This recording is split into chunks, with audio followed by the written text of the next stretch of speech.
ବା ପ୍ରତିଷ୍ଠା ହେଇଥିବା ଆଖଣ୍ଡଳମଣିଙ୍କର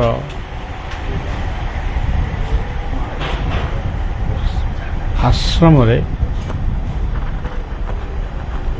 ଆମେ ସାନ୍ଧ୍ୟ ଦର୍ଶନ ପ୍ରାର୍ଥନା ଏବଂ ସାମାନ୍ୟ ସତ୍ସଙ୍ଗ ଟିକେ କରୁଛୁ। ଆଖଣ୍ଡଳମଣି ଏ ଶବ୍ଦଟିକୁ ଆପଣମାନେ ଭଲ ଭାବରେ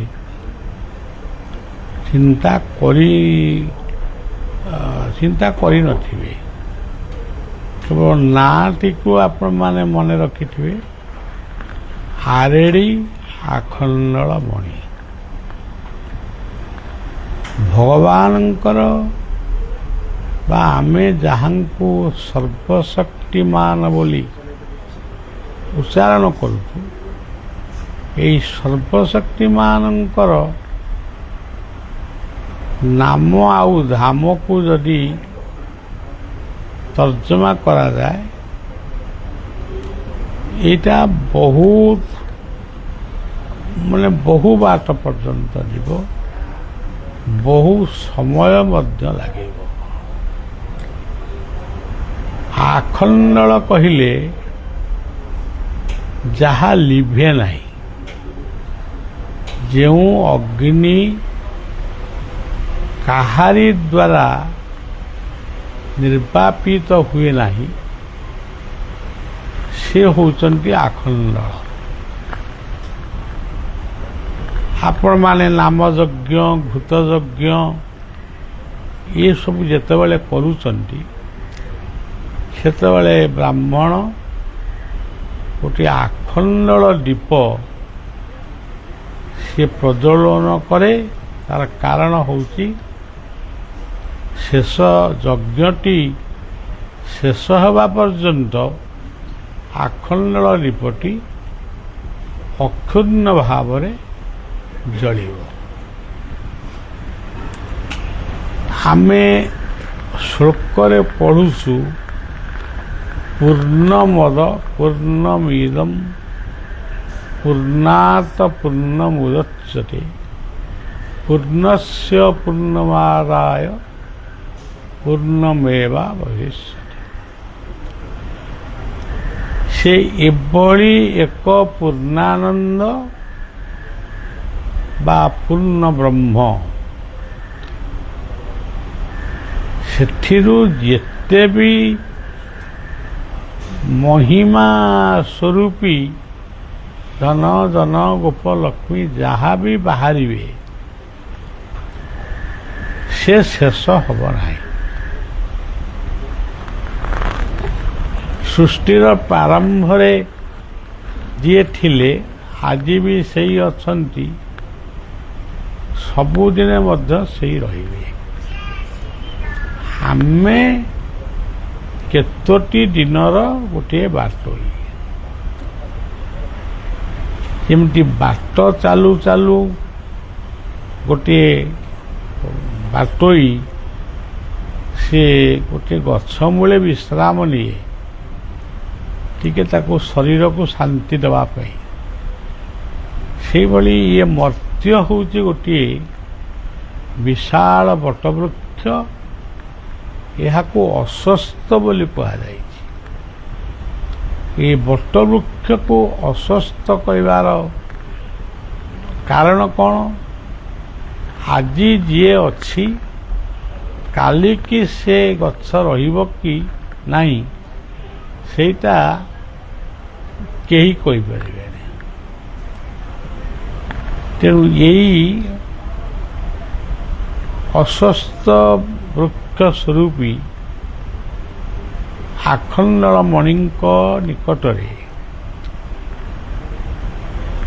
ଆମେ ପ୍ରାର୍ଥନା କରୁଛୁ। ସେ ପ୍ରାର୍ଥନା ହେଉଛି ବିଶ୍ୱ ଦେଶ ରାଜ୍ୟ ଆମ ପରିବାର ସମସ୍ତେ ସୁଖ ଶାନ୍ତିରେ ରୁହନ୍ତୁ। ଆମେ ଯୋଉଟା ମାଗିବା ଅନ୍ୟମାନେ ସୁଖ ଓ ଶାନ୍ତିରେ ରୁହନ୍ତୁ, ଆମେ ଏଇ କଥାଟା ମାଗିଲେ, କିନ୍ତୁ ଆମ ନିଜର ଆଚରଣ ଯଦି ଭୁଲ ହେଲା, ଆମେ କାହାରିକି ସୁଖ ଶାନ୍ତିରେ ରଖେଇ ଦେବୁ ନାହିଁ। ଯଦି ଏ ସଂକଳ୍ପ ଯଦି ଆମମାନଙ୍କ ଜୀବନରେ ଆସିଲା, ତାହେଲେ କେହି ସୁଖ ଶାନ୍ତିରେ ରହିପାରିବେ ନାହିଁ। ଆଖଣ୍ଡଳ ମଣି, ମଣି କହିଲେ ସବୁଠାରୁ ମୂଲ୍ୟବାନ ରତ୍ନ। ଜୀବନ ମନ୍ଦିରରେ ଯେଉଁ ଆଖଣ୍ଡଳ ମଣି ଅଛନ୍ତି, ସେ ସବୁ ରୂପରେ ଅଛନ୍ତି। ଆମେ ଖାଲି କହୁଛୁ ସେ ବୁଦ୍ଧି, ବିବେକ, ଜ୍ଞାନ, ବିଚାର ଏତିକି ଭିତରେ, ଏମିତି ଆଉ ଗୋଟାଏ ଗୋଟିଏ ଶବ୍ଦ, ଏହାରି ଭିତରେ ସେ ଅଛନ୍ତି। କିନ୍ତୁ ପ୍ରକୃତରେ ସେ କଥା ନୁହେଁ। ଜୀବନର ପ୍ରତିଟି ଅଙ୍ଗକୁ ଆପଣ ଚିନ୍ତା କରନ୍ତୁ। ଏକଲବ୍ୟଙ୍କର ଗୋଟିଏ ଆଙ୍ଗୁଠି ସେ ଗୁରୁ ଦ୍ରୋଣାଚାର୍ଯ୍ୟଙ୍କୁ ଅର୍ପଣ କଲା ପରେ ଏକଲବ୍ୟ ଆଉ ଧନୁ ଚାଳନା କରିପାରିଲେ ନାହିଁ। ତାହେଲେ ଗୋଟିଏ ଛୋଟ ଆଙ୍ଗୁଳିର ଯଦି ଏତେ ଗୁଣ, ତାର ଯଦି ଏତେ ମୂଲ୍ୟ, ତେଣୁ ଜୀବନମଣି ବା ଜୀବନ ମୁକ୍ତା ଇଏ କେମିତି କମ ମୂଲ୍ୟର ହବ? ମନେ କରାଯାଉ ଆପଣମାନେ ଏସବୁ ଜିନିଷକୁ ଅନୁଭବ କରିଛନ୍ତି। ଗୋଟିଏ ମେଡିକାଲକୁ ଯାଆନ୍ତୁ, ସୁନ୍ଦର ସୁନ୍ଦର ମଣିଷମାନେ, ସେ ବୃଦ୍ଧ ଠାରୁ ଯୁବକ ପର୍ଯ୍ୟନ୍ତ, ପିଲା ପର୍ଯ୍ୟନ୍ତ ସେମାନେ ଦେଖିବାକୁ ଭାରି ସୁନ୍ଦର, କିନ୍ତୁ ସେମାନେ ମେଡିକାଲରେ ପଡ଼ିଛନ୍ତି। ତାଙ୍କର କଥା କହିବାର ଶକ୍ତି ନାହିଁ, ପାଣି ପିଇବାର ଶକ୍ତି ନାହିଁ, କଥାବାର୍ତ୍ତା ପଦେ କହିବା ପାଇଁ ମଧ୍ୟ ତାଙ୍କର ଶକ୍ତି ନାହିଁ। ଏଇ ହେଉଛି ଜୀବନ।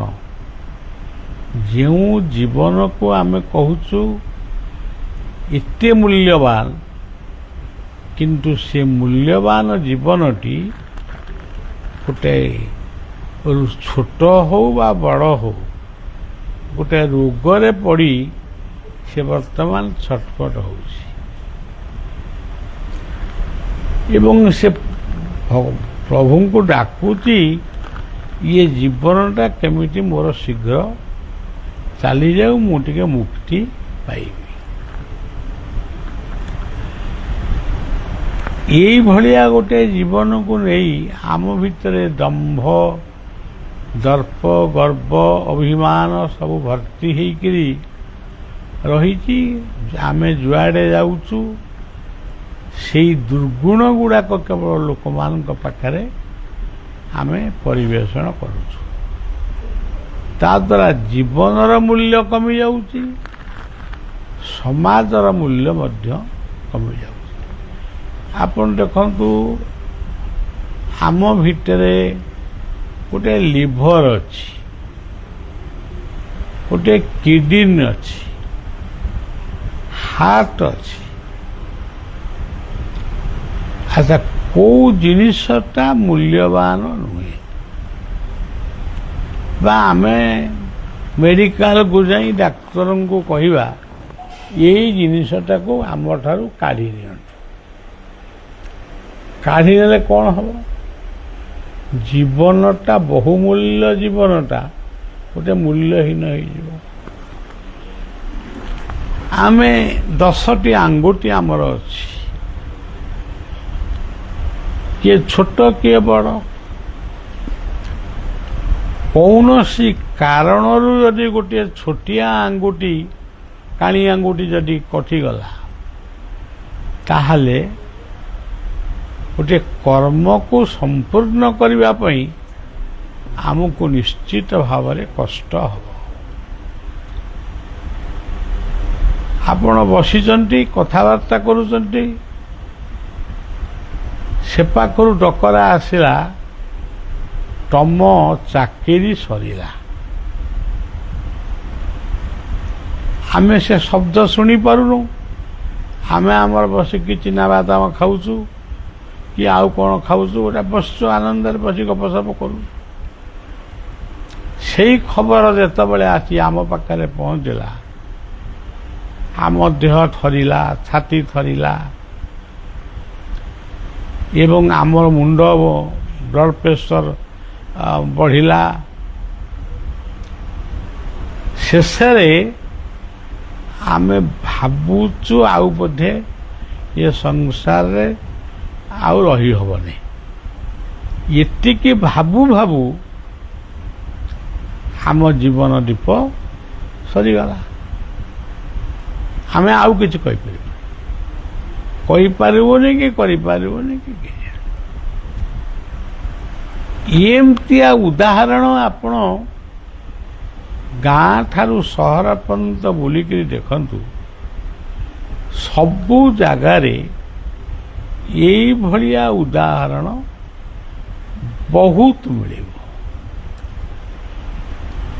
ଯଦି ଏତେ କଥା ଆମେ ଶିଖିଲେ, ଜାଣିଲେ, ବୁଝିଲେ, ମନେ ପକେଇଲେ, ତାପରେ ବି କାହିଁକି ଆମର ଦୁଷ୍ଟ ବୁଦ୍ଧି ଶାନ୍ତ ହେଉନି? ଗୋଟିଏ ଲୋକ ବା ପିଲା ଯାହା ହଉ ନିଶାସକ୍ତ, ତାକୁ ସମସ୍ତେ ବହୁତ ବୁଝେଇଲେ, ଶେଷରେ ସେ କହିଲା ହଁ ମୁଁ ଆଉ ନିଶା ଖାଇବିନି। 15 ଦିନ ଗଲା, ମାସେ ଗଲା, ତାପରେ ଦେଖିଲା ବେଳକୁ ସେଇ ପିଲାଟି ନିଶା ଖାଇ ରାସ୍ତାରେ ଗଡୁଛି, ଅଶ୍ଳୀଳ ଅଭଦ୍ର ଭାଷାରେ ଲୋକଙ୍କୁ ଶୋଧୁଛି, ବାପ ଅଜା ଗୁରୁଜନଙ୍କୁ ସେ ସମ୍ମାନ। ସିଏ ଯେତେବେଳେ ନିଶାଟା ଛାଡ଼ି ଯାଉଛି, ତାପରେ ବହୁତ ଭଦ୍ରାମୀ ଭାଷାରେ ସେ ଆମକୁ ଯେତେ କଥା ଯାହା କହିଲେ ବି ସିଏ ଲୋକଟି ପ୍ରତି ଆମର କଦାପି ବିଶ୍ୱାସ ହବାର ନାହିଁ। ଆମେ ଶେଷ ପର୍ଯ୍ୟନ୍ତ ଚେଷ୍ଟା କରିବା ସେ ଭଲ ହେବା ପାଇଁ, କିନ୍ତୁ ସେ ତ ଭଲ ହେବନି, ଆଉ ଚେଷ୍ଟା କରି ଲାଭ କ'ଣ?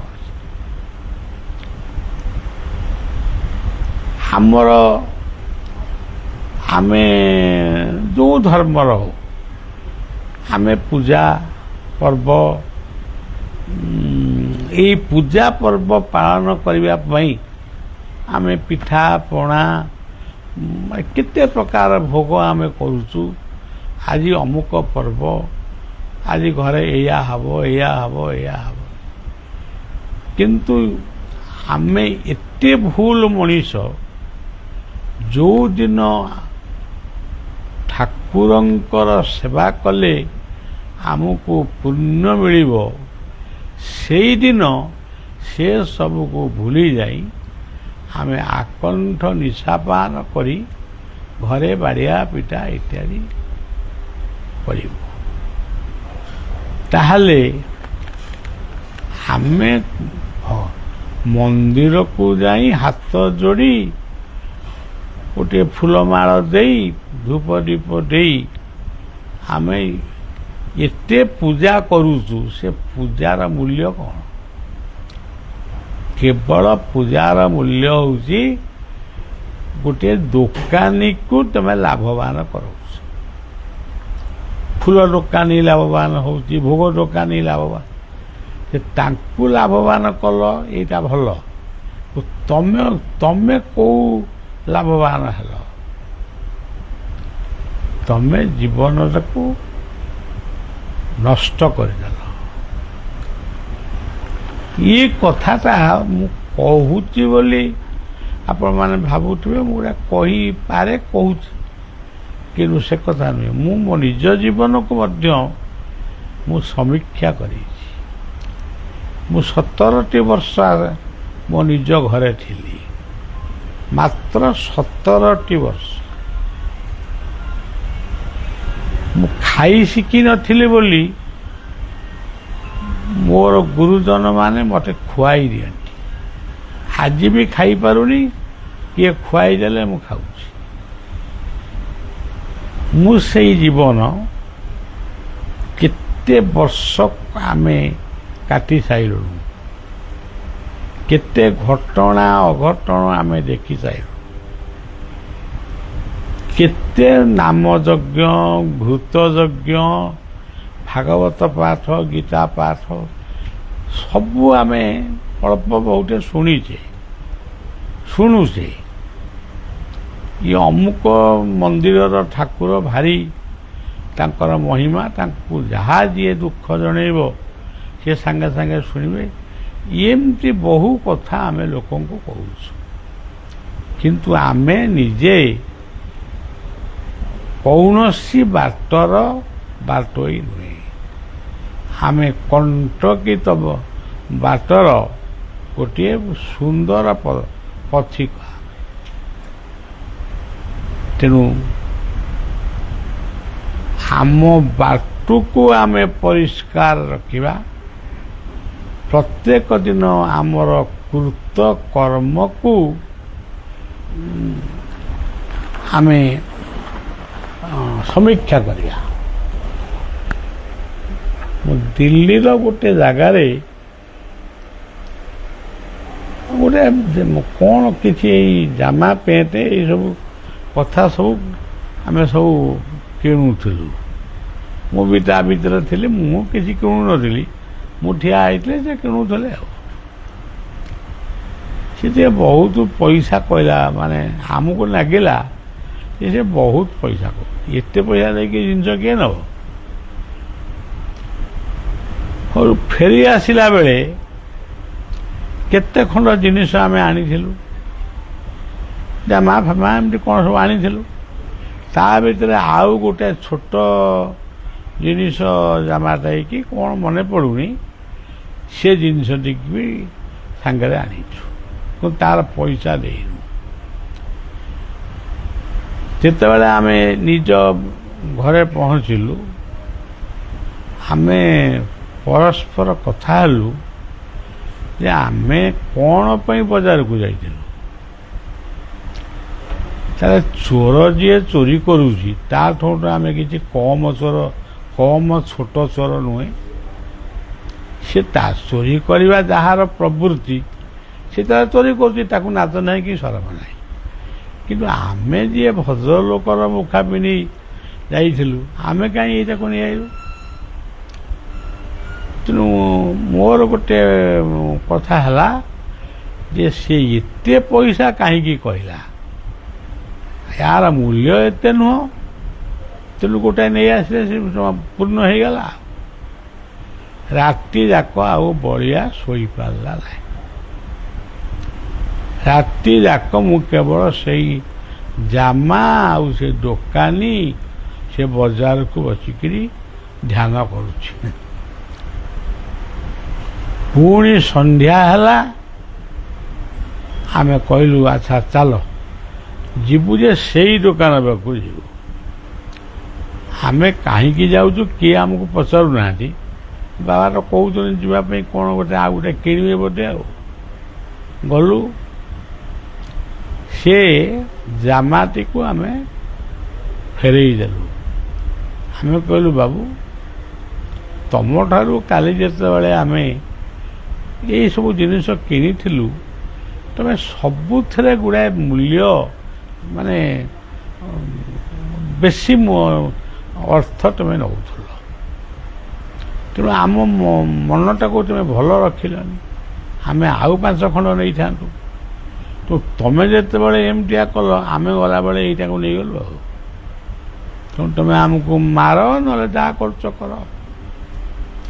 ସେ ଏତେ ଖୁସି ହେଇଗଲା, ଆମ ପିଲାମାନଙ୍କ ହାତରେ ହାତ ମିଳେଇ ହ୍ୟାଣ୍ଡସେକ୍ କଲା, କହିଲା ଆଜି ମୁଁ ଛାଡ଼ି ଦେଉଛି ଦୋକାନ, ମୁଁ ମୋର ସାଡ଼େ ବିକ୍ରି କରୁଛି, ଆପଣଙ୍କର ଯାହା ଇଚ୍ଛା ନେଇଯାଆନ୍ତୁ। ଶେଷକୁ ମୋତେ କହିବେ ଯେ ଆମେ ଏଇଆ ନେଲୁ। ତାପରେ ମୁଁ ମୋର ହିସାବ କରି କହିବି ମୁଁ ଏତିକି ଟଙ୍କା ନେଲି, ଏତିକି ଟଙ୍କା ଜିନିଷ କଲା, ସେତିକି ମୁଁ ନେବି, ମୁଁ କେବେ ଆଉ ଇଏ ଭୁଲ ଜୀବନରେ କରିବିନି। ମୁଁ ଏତେ ଦିନେ ଗୋଟିଏ ଆପଣଙ୍କ ଭଳି ଗୋଟିଏ ଭଲ ମଣିଷକୁ ପାଇଛି। ଏମିତି ତାର ସେ ସବୁ କହିଲା। ଆମେ ଆମର ସବୁ ଯାହା, ଆମର ତ ଆଉ କିଛି କିଣିବାର ନଥିଲା, ତଥାପି କିଛି କ'ଣ ଦୁଇ ଚାରିଟା ଖଣ୍ଡେ ଜିନିଷ କିଏ କ'ଣ କିଣିଲେ, କିଣି ସାରିକି ତାକୁ ଦେଖେଇଲେ ଯେ ବାବୁ ଏଇ ଜିନିଷ ଆମେ ନେଇଛୁ। କହିଲେ ହଉ ଯାହା ନେଇଛନ୍ତି ଆପଣଙ୍କର ଯାହା ଇଚ୍ଛା ହେଉଛି ମୋତେ ଦିଅନ୍ତୁ, ମୁଁ କିଛି ପଇସା କହିବିନି। ଆମେ ଗୋଟା କେମିତି କହିବୁ, ଆମେ କ'ଣ କେଉଁ ଲୁଗା ଦୋକାନୀ ଯେ ଆମେ ଜାଣିଛୁ, ଆମେ ତୁମକୁ କହିବୁ ତମେ ବାବୁ କୁହ ଆଉ କ'ଣ କରିବା, ସେଟା କାଲି କଥା, କାଲି ଗଲା। କହିଲୁ କ'ଣ ଗୋଟେ କହିଲା, କହିବା ପରେ ତା ପଇସା ଆମେ ଦେଲୁ। ଆମେ ରାସ୍ତା ମାନେ ପାସ୍ କରିକି ଆସିବା ପର୍ଯ୍ୟନ୍ତ ସିଏ ଆମକୁ ହାତ ଯୋଡ଼ି ନମସ୍କାର କରୁଥାଏ। ମୁଁ ଏଇଟା ନିଜେ ଅନୁଭବ କରେ। ତେଣୁ ଦୁର୍ଗୁଣ ସବୁବେଳେ ମଣିଷକୁ ପଚା ମାଂସ ଭଳି ଗନ୍ଧାଏ, ସୁଗୁଣ ସବୁବେଳେ ଆମକୁ ଅତର ବା ସୁବାସିତ ତେଲ ଭଳି ସବୁବେଳେ ବାସେ। ତେଣୁ ଆମେ ଭଲ ମନର ମଣିଷ ହେବା, ଏ କଥାଟା ମୁଁ ସବୁବେଳେ କହୁଛି। ଆମେ ତାକୁ ସବୁ ଛାଡ଼ି ଏଇ ବାଟରେ ଆମେ ଆଜି ଆସିଲା ବେଳେ ଦୁଇ ଚାରିଟି ପିଲା ଯାଉଛନ୍ତି, ସମସ୍ତଙ୍କ ହାତରେ ସେ ପିଲାଙ୍କ ବୟସ 15 ବର୍ଷ ଖଣ୍ଡେ ହେବ। 15 ବର୍ଷର ପିଲା ସମସ୍ତଙ୍କ ହାତରେ ଗୋଟାଏ ଦିଟା ବିୟର ବୋତଲ। ମୋତେ ଯେତେବେଳେ ଡ୍ରାଇଭର ଆମର କହିଲା, ମୁଁ ତୁ ଟିକେ ଗାଡ଼ିଟା ଅଟକେଇ ଦେଲୁନି, ସେଗୁଡ଼ିକ ସବୁ ମୋ ଗାଁ ପିଲା, ସେ ମୋତେ କିଛି କହିନଥାନ୍ତେ। ମୁଁ ତାଙ୍କୁ ପଚାରିଥାନ୍ତି, ବାପା ଏଗୁଡ଼ା କ'ଣ ଧରିଛ? ତମେ ଅରିଲୋ ଗାଁର ପିଲା, ଶିଶୁ ଅନନ୍ତଙ୍କ ଆଶ୍ରମ ତଳେ ଅଛ, ଏଗୁଡ଼ାକ କାହିଁ ଧରିଛ? କାହିଁ କଦଳୀ ମିଳିଲା ନାହିଁ, କ୍ଷୀର ମିଳିଲା ନାହିଁ, ତାକୁ ଚକଟିକି ପିଇଲନି? ଡ୍ରାଇଭର କହିଲା, ବାବା କାହିଁ ଆପଣ କହିବେ, ପୁଣି ସେ ମାନିବେନି କ'ଣ ଗୋଟେ। ତେଣୁ ସବୁବେଳେ ଆମେ ଜୀବନରେ ଯେଉଁ କୁହାଯାଏ କସସ୍ ଆଣ୍ଡ କନସସ୍, ଜୀବନଟାକୁ ଯଦି ଏଇ କଥା ଭିତରକୁ ଆମେ ନ ନେବା, ଶେଷରେ ଜୀବନଟା ମୂଲ୍ୟହୀନ ହେଇଯିବ। ଆମେ ଯେତେ ମୂଲ୍ୟବାନ ପୋଷାକ ପିନ୍ଧି, ଗୋଟାଏ ପଦବୀ ପିନ୍ଧି, ଜଣେ ଗଭର୍ଣ୍ଣମେଣ୍ଟ କର୍ମଚାରୀ, ସେଟା କ'ଣ ଥିଲେ, ସ୍ୱାସ୍ଥ୍ୟ ବିଭାଗରେ ଥିଲେ, ସେ ଗୋଟେ ଡାକ୍ତରଖାନାର ହେଡ୍ ଥିଲେ, କ'ଣ CDO ନା କ'ଣ ତାକୁ କହନ୍ତି। ସିଏ ଯେତେବେଳେ ଘରକୁ ଫେରନ୍ତି, କାହାକୁ ତା ପୂର୍ବରୁ କହିଥିବେ, ଆରେ ଘରେ କ'ଣ କହୁଥିଲେ ଆଳୁ 2 କିଲେ ନେବା ପାଇଁ, କିଲେ ନେବା ପାଇଁ ଆଳୁ, ଆଉ ସେ କାଙ୍କଡ଼ ପୋଟଳ ଆଣିବୁ ତ। ସାର୍ ଯେତେବେଳେ କହୁଛନ୍ତି, ଛୋଟ କର୍ମଚାରୀ ସେ ଯାଇ ନେଇ ଆଇଲେ, ଏସବୁ ଡିଗିରେ ରହିଲା। ଶେଷରେ ଏଇ ଯେଉଁ ଚାଉଳ ବାଣ୍ଟୁଛନ୍ତି, ଆମର ଯେଉଁ ସରକାରଙ୍କ ତରଫରୁ ଆମର କ'ଣ ସବୁ ଚାଉଳ ମିଳୁଛି, କ'ଣ ଚାଉଳ ଟଙ୍କିକିଆ ନା କ'ଣ କି ଚାଉଳ ମିଳୁଛି, ତାକୁ ବି ସେ କେବେ ଛାଡ଼ି ନାହାନ୍ତି। ଜଣେ 1.5 ଲକ୍ଷ ଟଙ୍କା ଦରମା ପାଉଥିବା ଜଣେ ଡକ୍ଟର, ସେ ଜଣେ ଡକ୍ଟର, ସେ ତାକୁ ବି ମାନେ ସତର୍କ କରିଥିବେ ଅମୁକ ତାରିଖରେ ମିଳିବ ତୁ ଆଣିକି ରଖ। ସେ ତାକୁ ବି ନେବେ ଆକୁ ବି ନେବେ ଘରକୁ ଯିବେ। ଆଉ ଏ ସ୍ତ୍ରୀ ଭାବୁଥିବ ମୋ ସ୍ୱାମୀଟି କେତେ କେତେ ମାନେ କର୍ମ ବୀର, ଏଇ ଦେଖ ଆଳୁ ବାଇଗଣ ପିଆଜ ରସୁଣ ସବୁ ଚାଉଳ ସବୁ ନେଇକି ଯାଇଛନ୍ତି, କିନ୍ତୁ ଭଗବାନଙ୍କ ଦରବାରରେ କାହାରି ପାଇଁ କ୍ଷମା ନାହିଁ। ଏଇଟା ଆପଣମାନେ ମନେ ରଖିବେ। ଜୀବନରେ ଆପଣ ଭୁଲ କରନ୍ତୁ, ଯେତେ ଯାହା ଭୁଲ କରିବାଟା କରିବେ, ଆମେ କ'ଣ ଆଉ ଅଟକେଇ ପାରିବୁ? ଭୁଲ ଯଦି ନ କଲେ ସେ ଜୀବନ ସ୍ୱତନ୍ତ୍ର, ଭୁଲ କଲେ ସେ ଜୀବନ ସ୍ୱତନ୍ତ୍ର। ଦଣ୍ଡ ପାଇବେ ହିଁ ପାଇବେ, ସେ ଯୋଉ ମସିହାରେ ପାଆନ୍ତୁ, ଯୋଉ ଦିନ ପାଆନ୍ତୁ। ଏଇ ଆପଣମାନେ ଦେଖୁଛନ୍ତି, ଲକ୍ଷ ଲକ୍ଷ ନୁହଁ, କୋଟି କୋଟି ଟଙ୍କାର ସୁନା, କୋଟି କୋଟି ଟଙ୍କା, ସୁନା ଟଙ୍କା ଏଇଟା ମେନ୍, ତାପରେ କୋଟି କୋଟି ଟଙ୍କାର ଜମି ପ୍ଲଟ ବ୍ୟବସ୍ଥା କରିଥିବା ଜଣେ ଶିକ୍ଷିତ ଏବଂ ଜଣେ ସମ୍ମାନସ୍ପଦ ବ୍ୟକ୍ତି ଶେଷକୁ ସେ କ'ଣ ହୁଏ? ନିନ୍ଦିତ ହୁଏ। ଲୋକ ତାଙ୍କୁ ଛେପ ପକାଇବା ପାଇଁ ମଧ୍ୟ ମାନେ ଭୟ କରନ୍ତି। କାହିଁକି?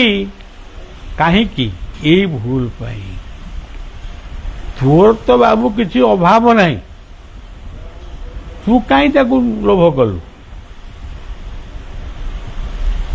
ଯଦି ତୋର 3ଟା ପୁଅ ଅଛନ୍ତି କି 2ଟା ପୁଅ ଅଛନ୍ତି କି ଗୋଟିଏ ପୁଅ ଅଛି, ଏ ପୁଅ ନାହିଁ ଖାଲି ଝିଅ ଅଛନ୍ତି, ଯାହା ହଉ, ତୁ ଯଦି ମାନେ ମୁଁ ସେଇ ବାବୁଙ୍କୁ କହୁଛି, ସେ ଯଦି ଗୋଟେ ଚିନ୍ତା ଦିନେ କରନ୍ତେ ରାତିରେ ବସିକିରି, ଯେ ତାର ତ 3ଟା ସନ୍ତାନ ତାଙ୍କୁ ଖାଇବାକୁ ଦେଇପାରୁନି, ମସିଆ ଜାମା ପ୍ୟାଣ୍ଟ ପିନ୍ଧିକି ସେ ପିଲାଗୁଡ଼ା ବୁଲୁଛନ୍ତି, ମୋର ତ ଗୋଟିଏ ପୁଅ ଫାର୍ଷ୍ଟ କ୍ଲାସ୍ ପୋଷାକ ପିନ୍ଧିକିରି ମୁଁ ତାକୁ ସଜେଇ ଦେଉଛି, ସେ ଯାଉଛି ଆଉଛି।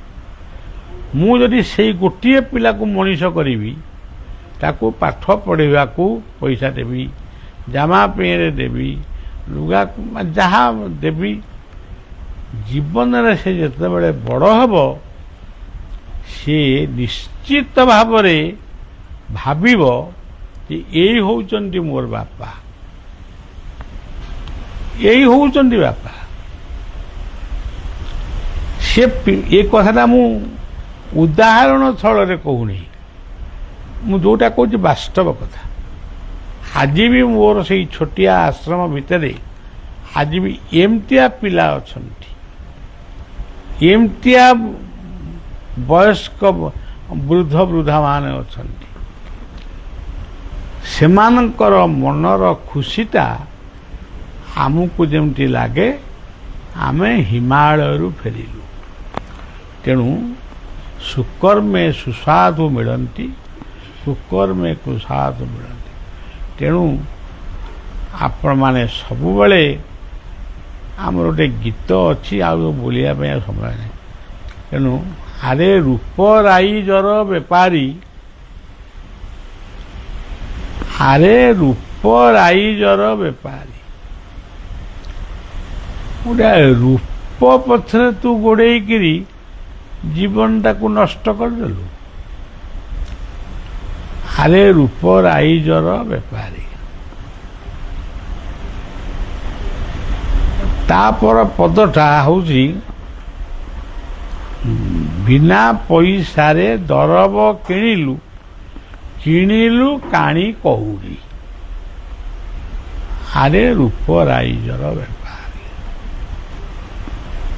ତେଣୁ ଆଜି ମଣିଷ ସମାଜ, ସମଗ୍ର ପୃଥିବୀ, ଆଉ ତୁମେ ଗବେଷଣା କର, ଗୋଟେ ରାଜ୍ୟକୁ, ଗୋଟେ ଗାଁକୁ, ଗୋଟେ ଦେଶକୁ, ଗୋଟେ ବିଶ୍ୱକୁ, ଏଇ ରୂପରାଇଜର ବେପାରୀ, ଖାଲି ରୂପରାଇଜର ବେପାରୀ। ଆଜି ବାହା ହେଲେ କାଲିକି ମାରିଦେଲେ, କାଲି ବାହା ହେଲେ ପରଦିନକୁ 15 ଦିନ ପରେ। ପୁଣି ଏମିତି ଭଲ ପାଇବାଟା ଆପଣମାନେ କୋଉଠୁ ଶିଖିଲେ? ଏମିତି ଭଲ ପାଇବାର ସୁଖଟା କୋଉଠୁ ପାଇଲେ ଆପଣମାନେ? ଯେତେବେଳେ ଜନ୍ମ ହେଲେ ସେତେବେଳେ ବର୍ତ୍ତମାନ ଯାହାଙ୍କୁ ଭଲ ପାଉଛ ସେମାନେ ସେତେବେଳେ ଥିଲେ? ସେତେବେଳେ ବାପା ନଥିଲେ, ମା ନଥିଲେ, ଆତ୍ମୀୟ ସ୍ୱଜନ ବି ଥିଲେ କି ନଥିଲେ, ପଡ଼ୋଶୀ ସେମାନଙ୍କ ଭିତରେ ବି ଆନନ୍ଦ ଆସିଥିଲା।